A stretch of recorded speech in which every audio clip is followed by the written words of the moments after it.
Nous avons, au long de notre séminaire, observé l'Église, le bâtiment, ses acteurs, bien sûr, leurs difficultés parfois, et les usages dits compatibles. Mais cette Église, patrimoine immobilier, immeuble, aussi belle soit-elle par son architecture, n'est rien si elle n'est complétée de ce qui la garnit, ce qui l'anime et qui parfois même la sublime. Elle est pourtant, ce patrimoine mobilier, donc je l'évoquais, est en général assez méconnu, ignoré, tant de la part de son propriétaire que parfois même de son affectataire. Elle est pourtant, sur le plan légal, régie par les mêmes règles que le bâtiment, qu'il s'agisse d'un encensoir, d'une patène, d'une hallebarde de Suisse ou d'une cloche. L'objet mobilier, de mobilé, que l'on peut déplacer, est utilisé bien sûr par l'affectataire qui doit veiller à la pertinence de l'utilisation qu'il en fait, bien qu'il n'en soit pas forcément le propriétaire. En effet, pour les objets, vous le savez, antérieurs à 1905, le maire, en général, a la responsabilité de la protection. Il doit donc veiller, en bon père de famille, à ce que des récollements soient effectués régulièrement et les services de la conservation des départements sont là pour les y accompagner.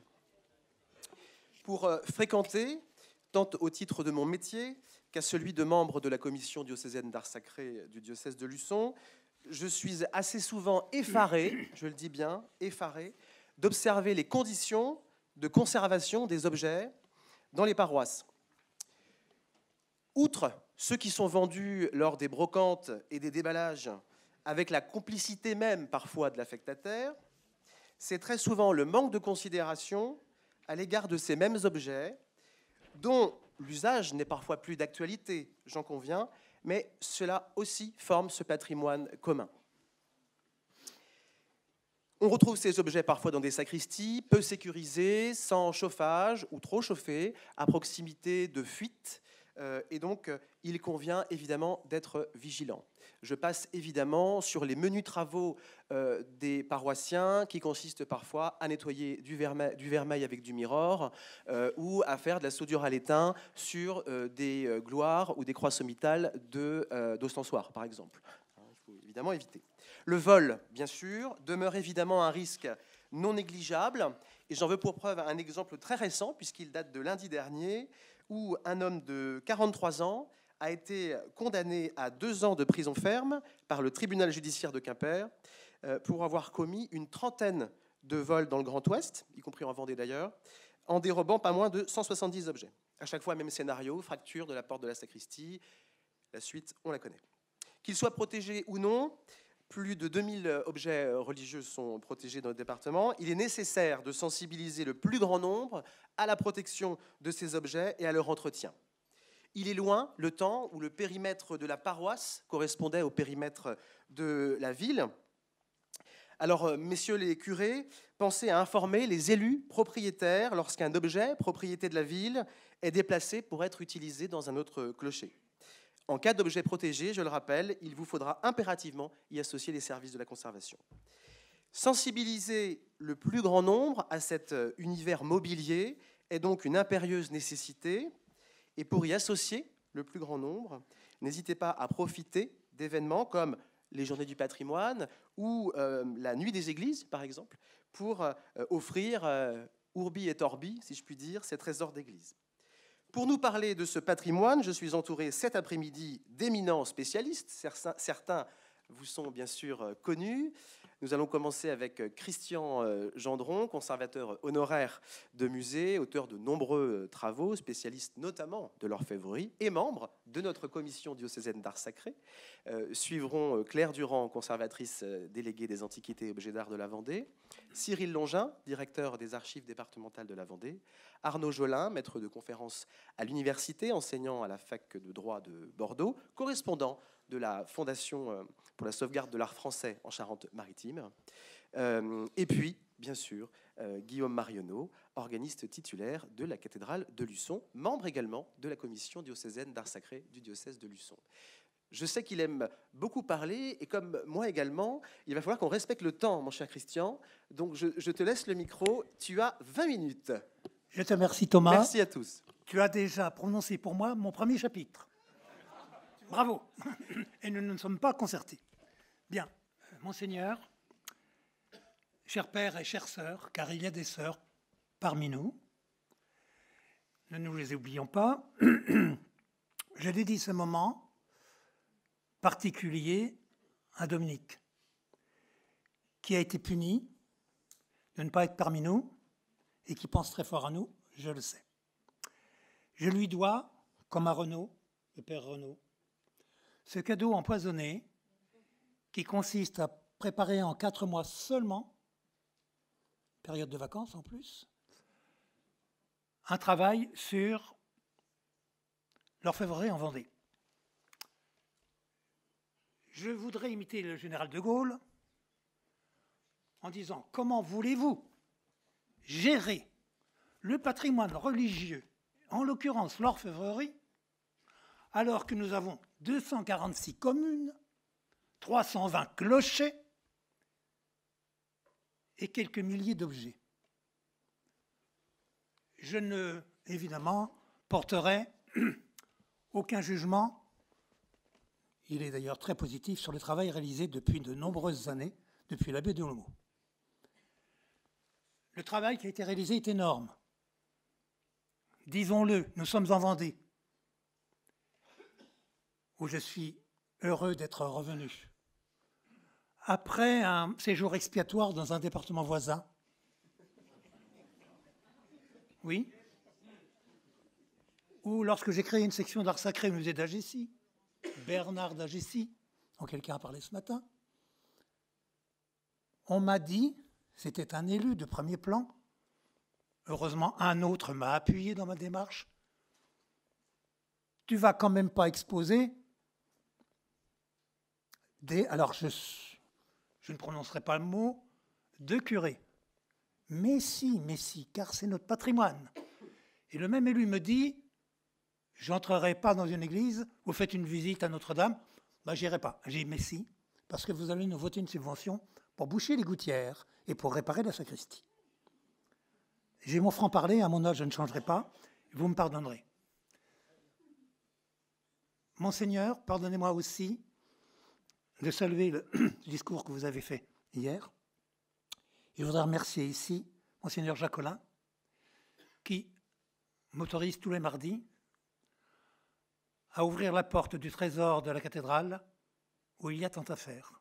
Des centaines d'objets dont je n'oublierai jamais, c'est notre rôle aussi aujourd'hui à tous, qu'ils sont avant tout des objets de foi, de piété, celles de nos ancêtres, celles de nos parents. Et je parle avec émotion d'un objet que vous verrez tout à l'heure. Je viens de découvrir que c'était celui avec lequel a été célébrée ma première messe quand j'étais bébé lors de mon baptême. C'était une coïncidence extraordinaire en faisant le choix des photos un peu d'une façon hasardeuse auprès de mes chers collègues que je remercie, Laurent et Claire. Je salue ce travail énorme qui a été fait à Vendée, si je le compare à l'autre partie du Far West dans lequel j'ai habité pendant 35 ans. 30 trésors en Vendée. C'est énorme. C'est un record. À une époque où on parle du Vendée Globe, je voudrais que, aussi, on vote un premier prix pour tous nos collègues qui se sont acharnés, car notre travail est un travail de passion, avec un petit p cependant. Pour être conservateur, il faut être passionné, ne pas compter ses heures, avoir de bons yeux, savoir faire le dos rond, souvent, ne pas toujours croire dans les paroles politiques qui s'envolent, et les politiques passent du reste. Et c'est un métier de passion qui fait que nous commençons à travailler à l'heure où laquelle certains fonctionnaires de certains services mettent le bras dans la manche un quart d'heure avant l'heure pour ne pas être en retard. Nos catalogues, nos ouvrages sont rédigés le samedi et le dimanche chez nous. Tous ceux qui nous ont précédés le savent bien. Je le dis aussi devant mon collègue Berthaud, que je suis content de retrouver ici, qui est l'auteur d'un dictionnaire incontournable des arts liturgiques, qui est une sorte de Bible, la deuxième. Ah oui. Ce n'est pas une flatterie. Il n'y a rien à gagner. Ceci étant dit, il fallait préciser tout cela.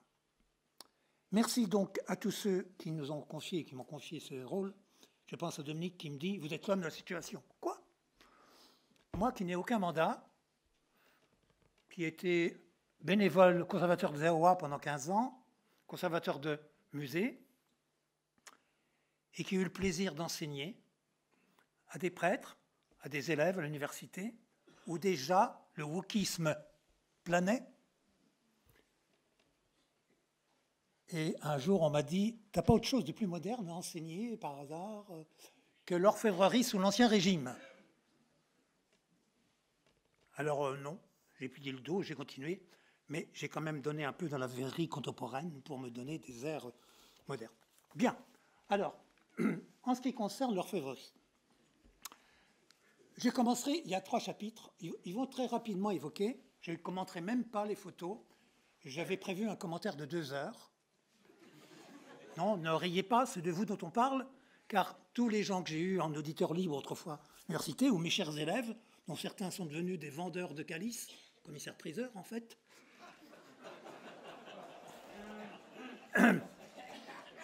j'en parlerai tout à l'heure. J'en ai parmi mes amis, je suis d'ailleurs parfois leur client pour du civil. Je dirais qu'en ce qui concerne les objets protégés par mes collègues, qui n'ont pas manqué de travailler, et qui ne sont pas assez nombreux dans le service, que faire dans un bureau à 3 personnes alors qu'il y a quelques milliers d'objets à étudier, à triturer, à photographier sous toutes les coutures, pour des raisons scientifiques certes, mais aussi pour des raisons de sécurité. Un conservateur doit avoir une culture très vaste bien sûr, mais un spécialiste de l'orfèvrerie, c'est encore un autre problème. Si vous n'avez pas de bons yeux, si vous ne trouvez pas dans la rue un trèfle à 4 feuilles qui vous saute aux yeux, faites autre chose. Si vous ne savez pas utiliser une loupe correctement, et si vous ne savez pas mémoriser tous les poinçons que j'avais recopiés un jour pour mes élèves et que je vous ai apportés ici, parce que la pédagogie commence par ça. Ça aussi, c'est pour les prêtres et les gens des paroisses qui m'aident. Dans les sacristies infernales dont tu as parlé, je dis bien infernales, où certains prêtres, la semaine dernière encore, me disaient qu'ils ne peuvent plus entrer parce que le plafond risque de leur tomber sur la tête, vieux mythe celtique par ailleurs. Et c'est pourtant vrai, j'ai la photo. J'ai les 2000 photos des orfèvreries que j'ai pu voir, c'est-à-dire peu de choses à côté de ce qui reste à faire. Et donc, le travail du conservateur consiste aussi à sensibiliser le public, les fidèles, les prêtres, les bonnes sœurs, qui ont la malheureuse habitude de trop nettoyer, comme tu l'as dit, Thomas, tout à l'heure, les objets sacrés, croyant bien faire, mais non, quel péché! Et donc, pour former les gens, sensibiliser les gens à nos recherches, on ne peut pas s'installer à une sacristie, sans eau et parfois avec l'électricité quand même, sans expliquer notre travail.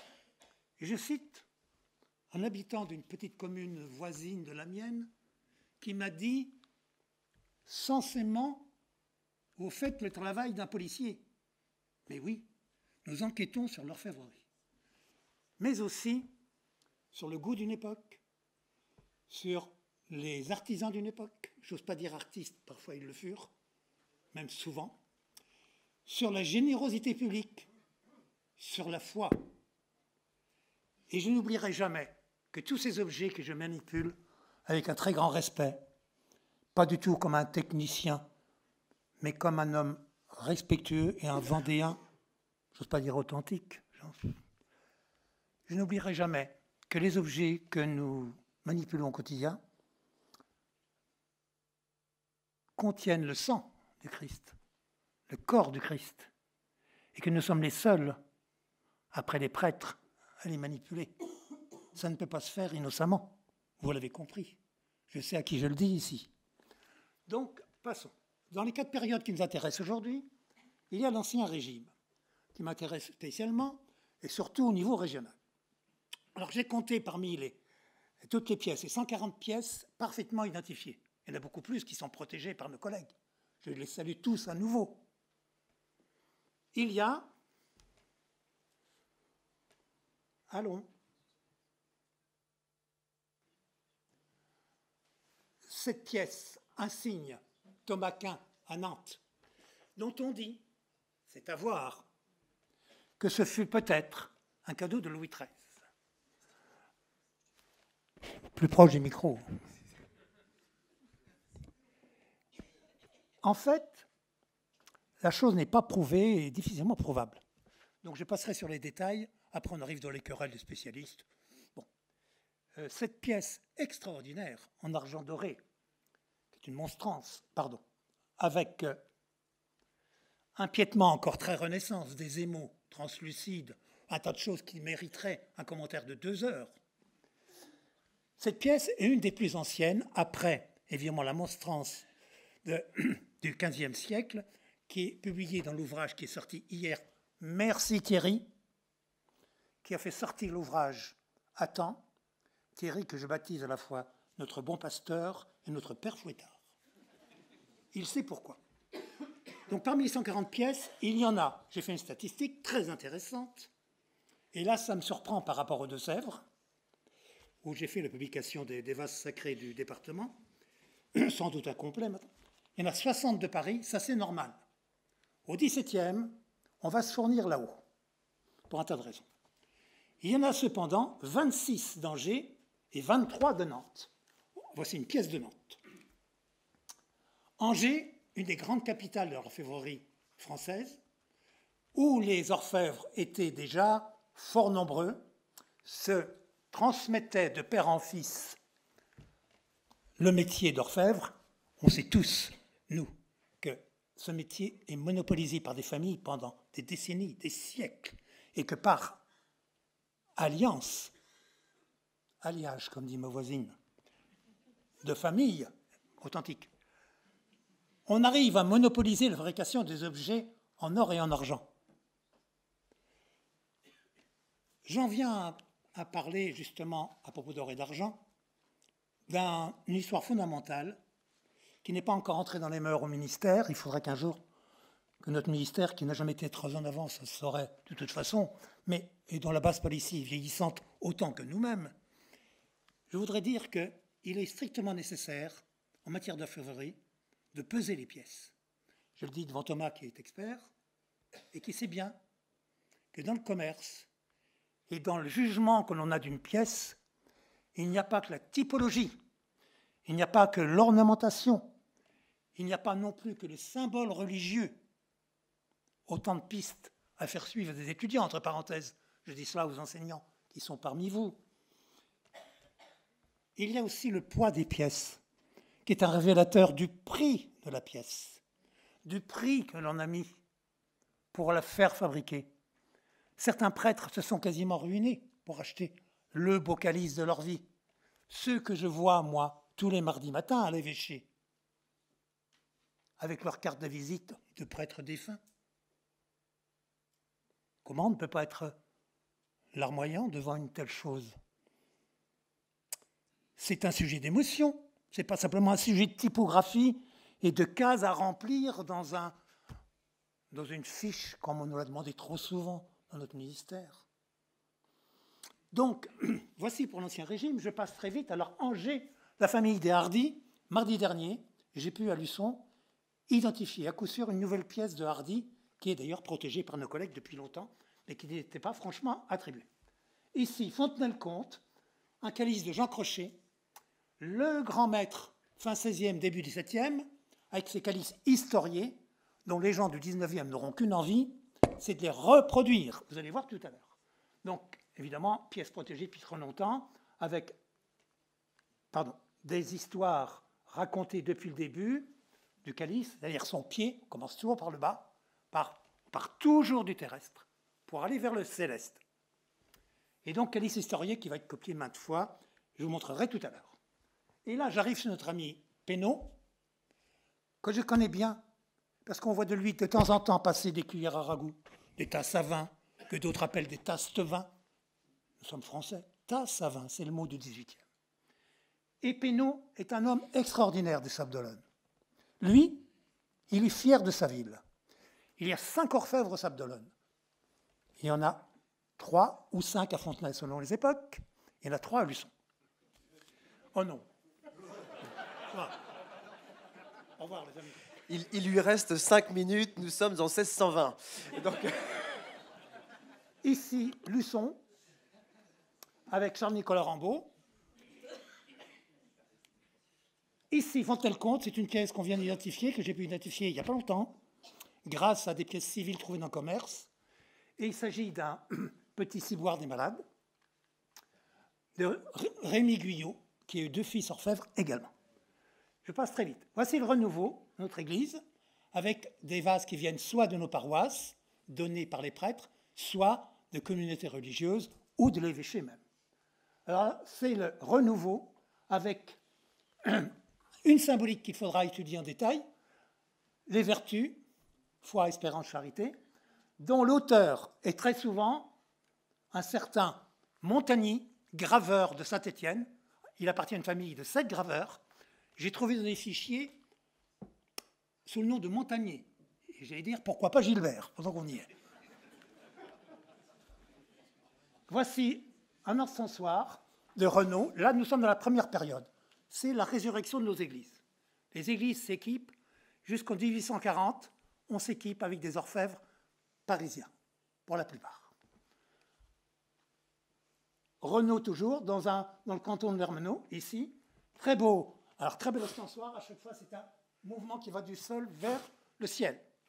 L'agneau, le vase, un nœud. En fait, c'est un vase d'où jaillissent merveilleusement les blés et les grappes de vigne.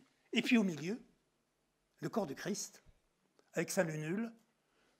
Dites-moi pourquoi la plupart des lunules sont disparues de nos encensoirs. Je n'ai pas la réponse. Peu importe.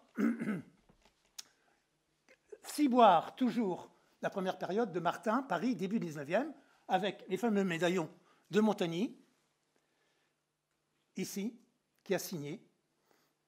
Magnifique œuvre. Tout cela est en partie seulement, mais en partie protégé, car il y a un gros travail qui a déjà été réalisé. Ici, belle surprise dans une paroisse que je connais trop bien. Il s'agit d'une chapelle qui a appartenu, j'en suis sûr maintenant, au secrétaire de Monseigneur Cateau, qui est mort jeune à 50 ans, qui est enterré dans notre paroisse. Et très belle réalisation, donc, avec les burettes, le très beau calice. Je passe.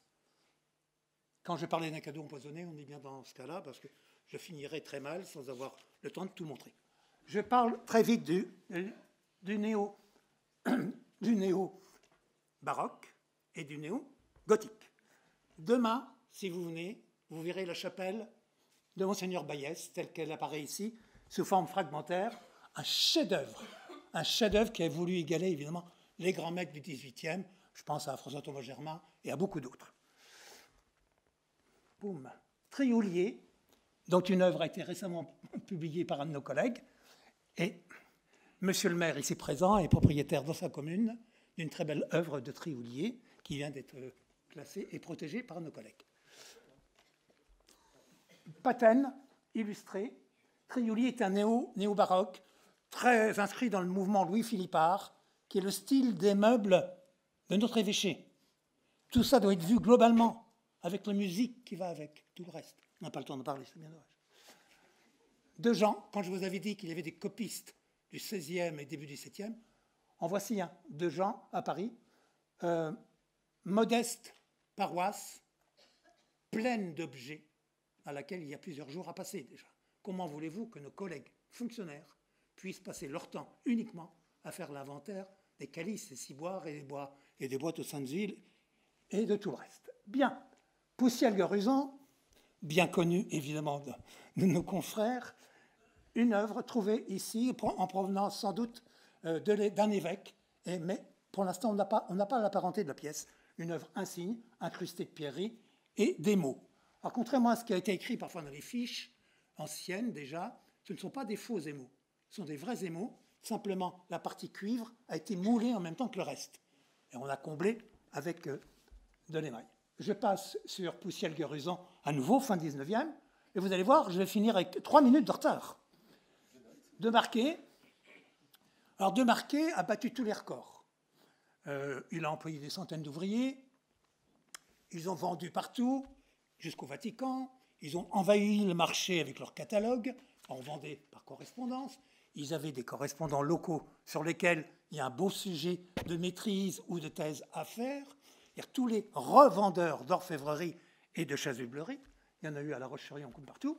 Et j'ai trouvé cette pièce originale qui mériterait une protection, je pense qu'elle ne l'est pas, qui est une croix marquée par les De Marquet. C'est assez rare. Ils ont fait beaucoup de calices, beaucoup de ciboires et autres choses. Et là, ça valait le coup d'être dit.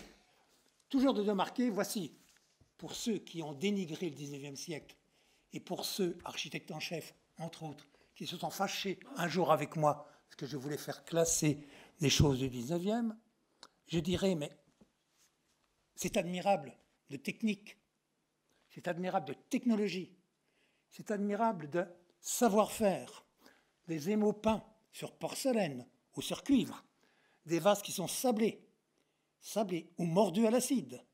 Point commun d'ailleurs avec les verriers de l'époque, avec lequel il serait intéressant. Donc tout cela, sur le plan technique, est déjà une splendeur. Donc voici les Favier frères, dont j'ai aussi la marque ici, si elle vous intéresse, je pourrais vous la montrer, etc., qui sont des grands spécialistes de l'orfèvrerie et de l'inclusion des émaux. Voici une technique à droite de plaques en certiclos. Jamin et Chevron, je termine, Jamin et Chevron, Chertier, l'auteur du grand hôtel Notre-Dame à Luçon, qui a réalisé un hôtel entièrement couvert d'argent, cloué sur le bois. Je cherche toujours la signature, je n'ai toujours pas trouvé. Et voilà, on termine, voilà, c'est bien. Pour continuer la folie gothique qui a emparé de ces gens-là, qui copient les enluminures et copient le mobilier de l'époque, voici les Nems à Lyon, concurrence énorme entre Lyon et Paris. Je connais plusieurs exemplaires de ce même vase. Berger-Nem à Lyon avec des médailles qui sont évidemment de la famille Pénin-Poncet, grand graveur en médailles. Belle découverte. Brunet, qui me permet de parler des étiquettes qui figurent dans les boîtes. Il faut relever toutes les étiquettes qui sont dans les boîtes. Ce sont soit des fabricants, soit des marchands. Voilà encore une belle piste de recherche pour des jeunes. De Marquet, que vous verrez demain, c'est le plus grand ostensoir de notre Far West. Il fait 1,12 m. Il fait 1,12 m de haut. Il est de haut de Marquet. C'est un chef-d'œuvre d'argent doré, d'émaux, de médailles. Enfin, vous le verrez demain. Venez demain.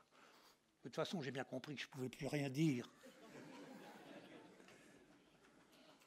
Pardonnez-moi. Ah ben non. Non, non.